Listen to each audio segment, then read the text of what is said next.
राधे राधे। आज हम चर्चा करेंगे छठे नवरात्रि के विषय में। आप सभी प्रभु प्रेमी जो कि नवरात्रि का व्रत रख रहे हैं और माँ की पूजा कर रहे हैं, माँ की आराधना कर रहे हैं, उपासना कर रहे हैं, हम सभी के लिए एक श्रेष्ठ समय है नवरात्रों का, जिसमें हम आदिशक्ति की पूजा कर सकते हैं। और शक्ति के बिना, अगर नेत्रों में देखने की शक्ति न हो, श्रवणों में सुनने की शक्ति न हो, पैरों में चलने की शक्ति न हो, दिमाग में सोचने की शक्ति न हो, तो हम किसी काम के नहीं। वैसे ही इस ब्रह्मांड को चलाने के लिए एक परम शक्ति की आवश्यकता होती है।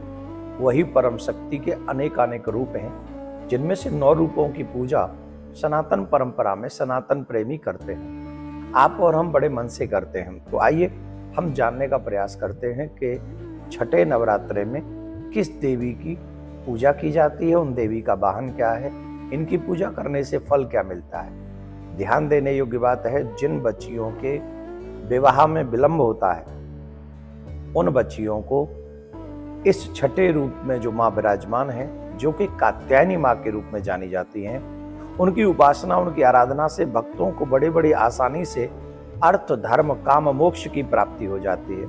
चारों ही फल सहज में प्राप्त हो जाते हैं। उससे रोग, शोक, संताप और भय भी नष्ट हो जाते हैं। जन्मों जन्मों के पाप जो हैं वो सहज में ही नष्ट हो जाते हैं। इसलिए माँ कात्यायनी की पूजा हम सभी को करनी चाहिए।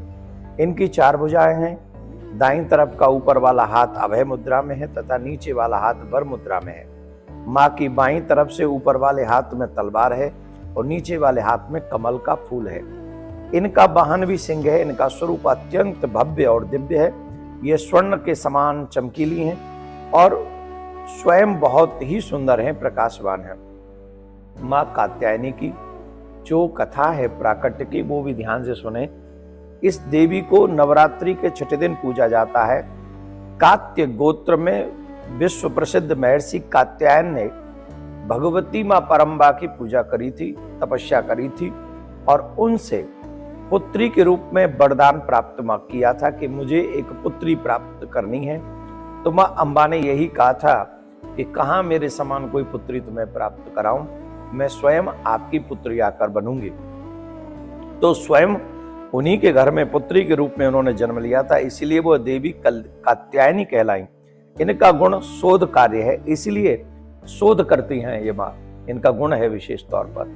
तो आजकल आधुनिक युग में जहाँ साइंटिस्ट की हम लोग चर्चा करते हैं, और वाकई हमारे देश में साइंटिस्ट बहुत बड़ा काम भी कर रहे हैं, तो जहाँ साइंस की बात और साइंटिस्ट की बात होती है, ऐसे लोगों को जो साइंस में अपना भविष्य बनाना चाहते हैं, उन्हें कात्यायनी देवी का पूजन अवश्य करना चाहिए।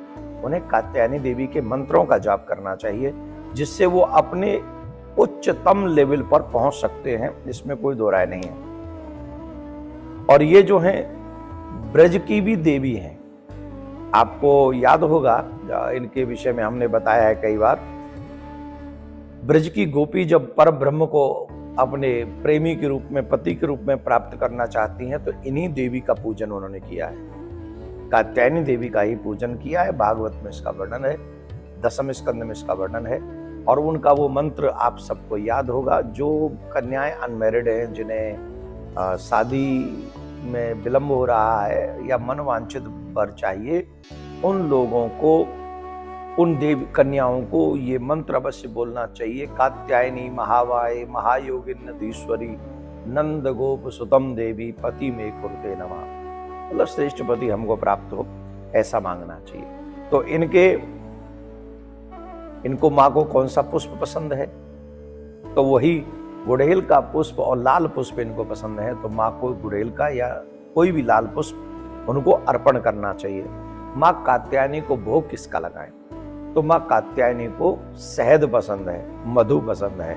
तो अगर मधु पसंद है तो हमें जो खीर बना रहे हैं उसमें भी मधु ही डालनी चाहिए, बजाय शक्कर और चीनी डालने के या कुछ भी डालने के, मधु डालकर उसको मीठा करना चाहिए। तो आप लोग सभी कात्यायनी माँ के इस रूप को पूजें, इनकी पूजा करें और छठे नवरात्रे में माँ कात्यायनी आप सबकी मनोरथ पूर्ण करें। ऐसी माँ कात्यायनी से हम प्रार्थना करते हैं, प्रियाकांत सरकार से प्रार्थना करते हैं। इस वीडियो को उन घरों तक अवश्य पहुंचा दें जिनके घर में कुंवारी कन्या है और जिनके विवाह में विलंब हो रहा है। तो आप शेयर करेंगे तो शायद उनके घरों में भी खुशियाँ आ जाएंगी। राधे राधे।